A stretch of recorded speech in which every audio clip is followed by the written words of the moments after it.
तो फ्रेंड्स, कैसे हैं आप सब। मैं भी सर, आप देख रहे हैं मेरा YouTube channel nursing lecture and जाओ फ्रेंड्स। तो आज हमारा दूसरा वीडियो यानी कि दूसरा आपका डायग्नोसिस है यहाँ पे नर्वस सिस्टम से रिलेटेड, जो कि है ट्राइजेमिनल न्यूरैल्जिया या टिक डिसऑर्डर। ठीक है, टिक डोलोयूरेक्सा भी इसी को बोलते हैं, डोलोयूरेक्स, एंड ट्राइजेमिनल न्यूरैल्जिया भी इसी को ही बोलते हैं। ठीक है, यहाँ पे जो है आपका ट्राइजेमिनल जो है फिफ्थ क्रेनियल नर्व होता है, इसी में ही एबनॉर्मेलिटी की वजह से ये डिजीज़ जो है देखने को मिलता है।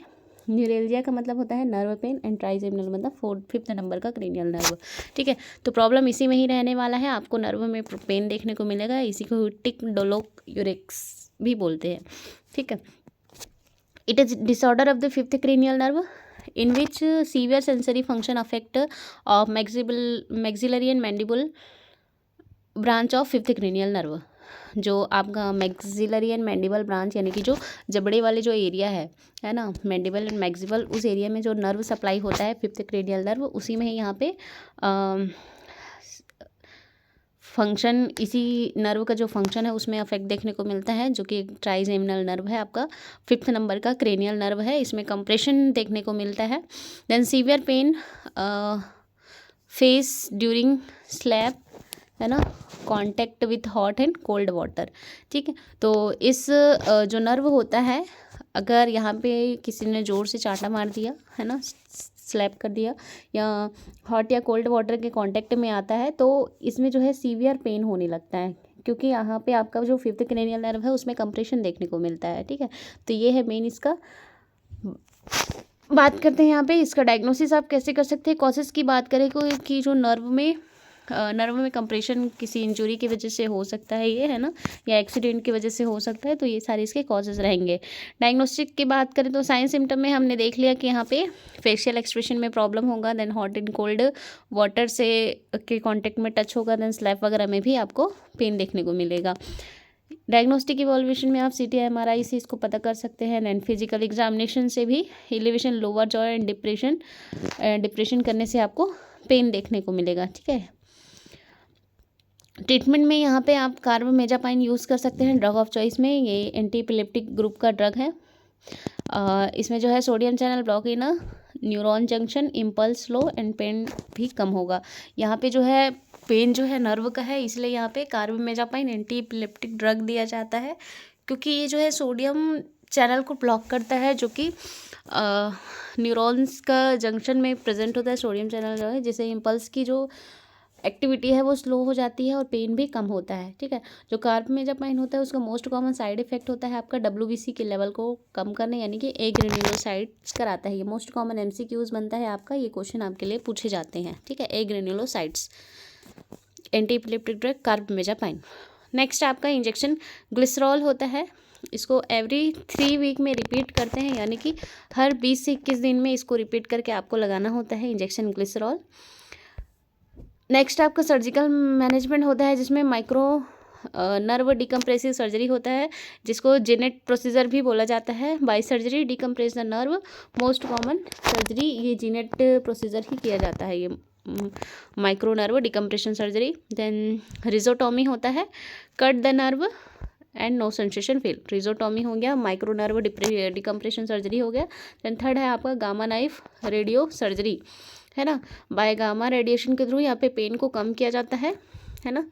ये एक टाइप का रेडिएशन थेरेपी ही है, एक सर्जरी नहीं है ना। इस टाइप से गामा रेज के थ्रू यहाँ पे गामा नाइफ रेडियो सर्जरी के थ्रू यहाँ पे गामा रेडिएशन दिया जाता है, पेन को रिड्यूस किया जाता है। Also use in a glioma cancer, ये जो गामा नाइफ रेडियो सर्जरी है, उसको जो है आपका ग्लियोमा का जो कैंसर होता है उसमें भी यूज़ करते हैं। ठीक है, तो ये हो गया आपका ट्राइजेमिनल न्यूरैल्जिया। तो इसका मैनेजमेंट इंपॉर्टेंट है फ्रेंड्स, की ड्रग ऑफ चॉइस में आप कार्बामेजापाइन देते हैं, injection glycerol and rhizotomies, and then gamma knife radio surgery. और आपका जो फिफ्थ क्रेनियल नर्व अफेक्ट होता है, जो कि mandible and mandibular maxillary area में सप्लाई करता है।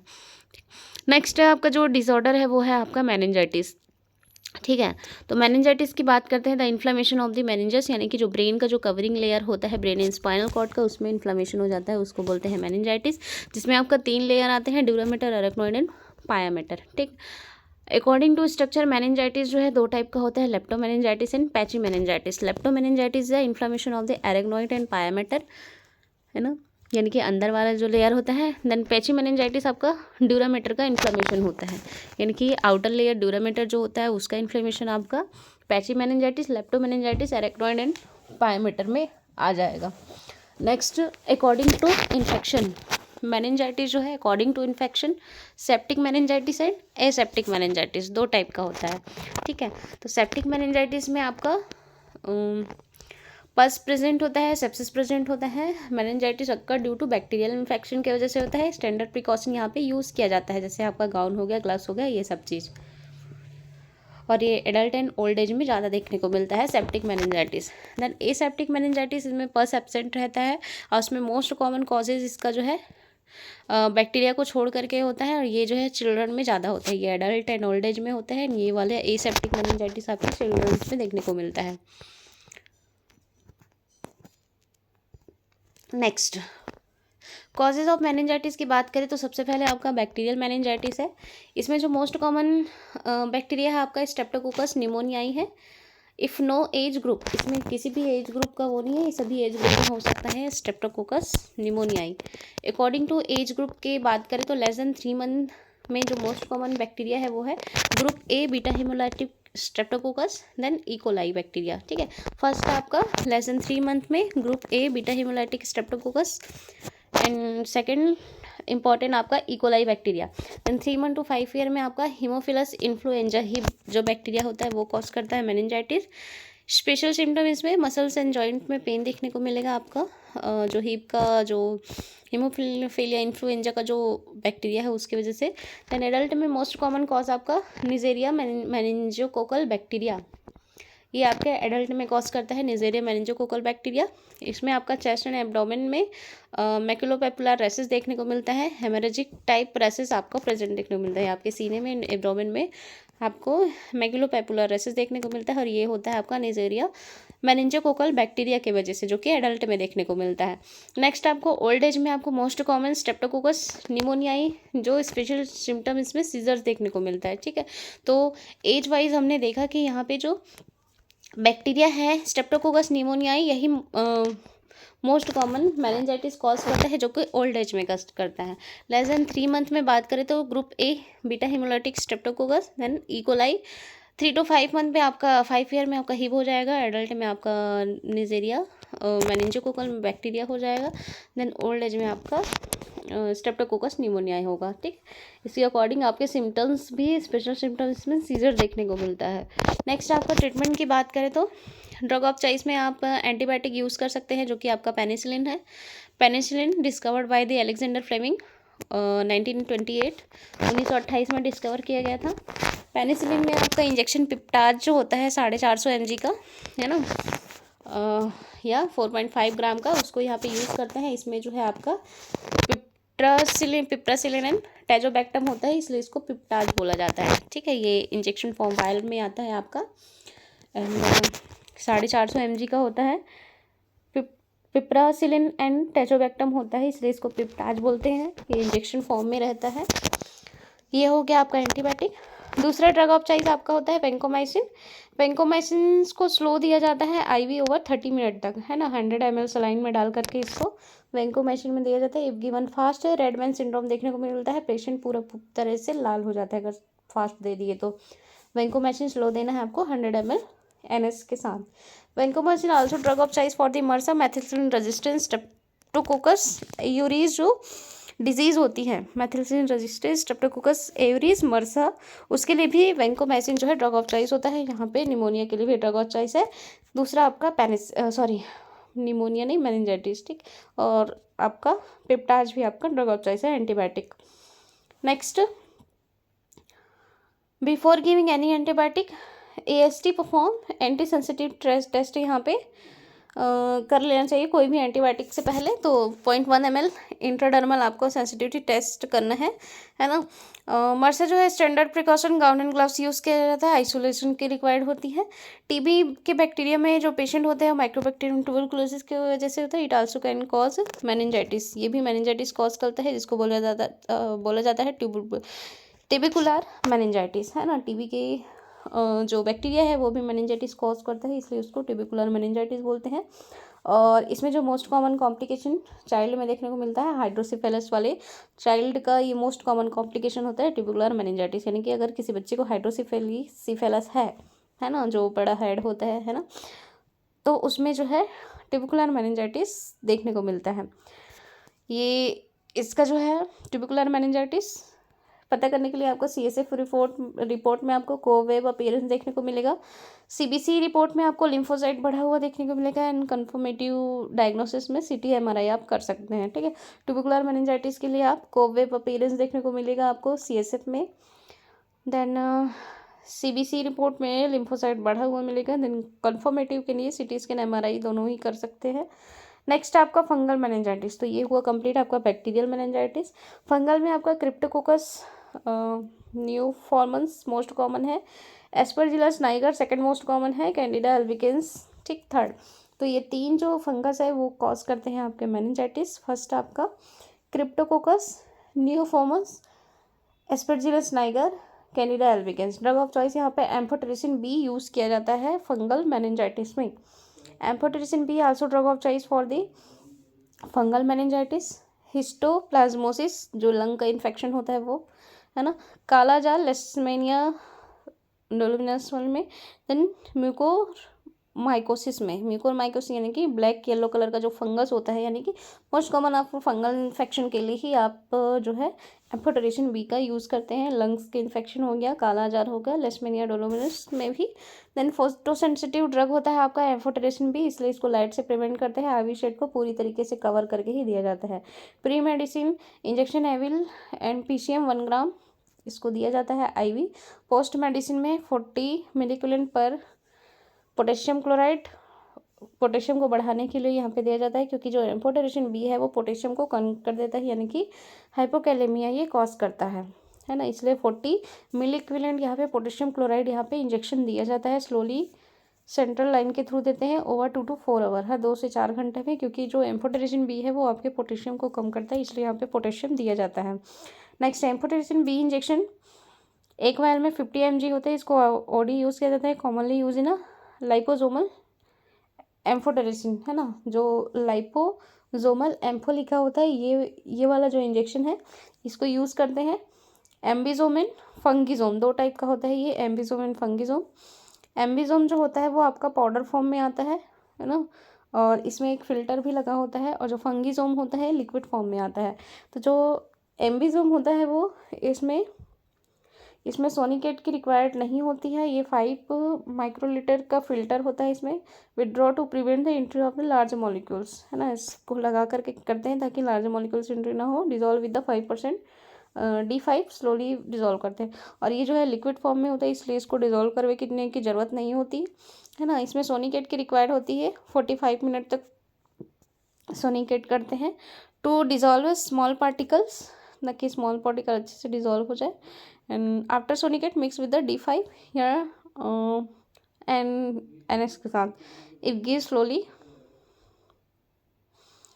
ओवर 2 to 3 आवर में, ठीक। जो सोनिकेट होता है एक मशीन होता है इंजेक्शन, जिसमें 45 मिनट तक पुट करके रखते हैं, ठीक है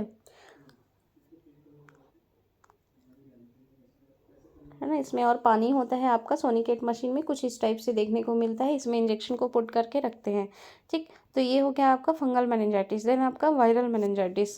वायरल मेनिंजाइटिस आपका enterovirus family most common cause करता है, enterovirus family. Herpes simplex virus जो होते हैं आपके वायरल मेनिंजाइटिस कॉज करते हैं। हर्पिस सिम्प्लेक्स टाइप फर्स्ट आपका एडल्ट को, देन टाइप 2 आपका चिल्ड्रन को।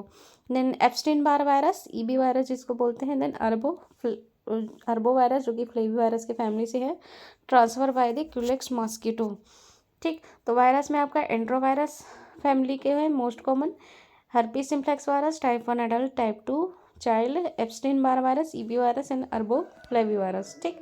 ड्रग ऑफ चॉइस यहाँ पे एसाइक्लोवियर यूज़ किया जाता है। Then protozoal meningitis. Protozoal meningitis में आपका एंटामीबा मोस्ट कॉमन आपका अमीबा है। ये जो है स्विमर्स में ज़्यादा देखने को मिलता है। ये नेजल रूट से इंटर करते हैं। एंड ड्रग ऑफ चॉइस में मेट्रोजिल यानी कि मेट्रोनिडाजोल आपका यूज़ करते हैं, ठीक। Avoid alcohol because it cause the disulfiram like reaction. अगर मेट्रोजिल खा रहे हैं, आप मेट्रो खा रहे हैं, तो आपको अल्कोहल नहीं पीना है, नहीं तो डाइसल्फेरम लाइक रिएक्शन करते हैं, आपको वॉमिटिंग वगैरह हो सकते हैं। ठीक। देन पैरासाइटिक मेनिंजाइटिस भी होते हैं जिसमें पेट में कीड़े की वजह से होता है। तो ये आपका प्रोटोजोअल है ना, ये अलग है, और पैरासाइट ये अलग है। तो यहाँ पे भी आपका एल्बेंडाजोल यूज़ करते हैं पैरासाइट में, प्रोटोजोल में आपका मेट्रोनिडाजोल। ठीक।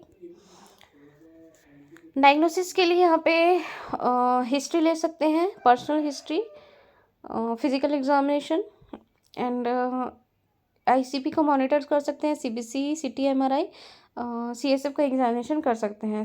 सीएसएफ बैक्टीरियल इन्फेक्शन में आपको जो है क्लाउडी देखने को मिलेगा, बैक्टीरिया का इन्फेक्शन है तो ग्लूकोज कम देखने को मिलेगा और प्रोटीन बढ़ा हुआ देखने को मिलेगा, क्योंकि बैक्टीरिया जो है प्रोटीन को खाता है। देन वायरल इन्फेक्शन में आपको क्लियर कलर का सीएसएफ देखने को मिलेगा, ग्लूकोज नॉर्मल रहेगा, प्रोटीन भी बढ़ा हुआ रहेगा।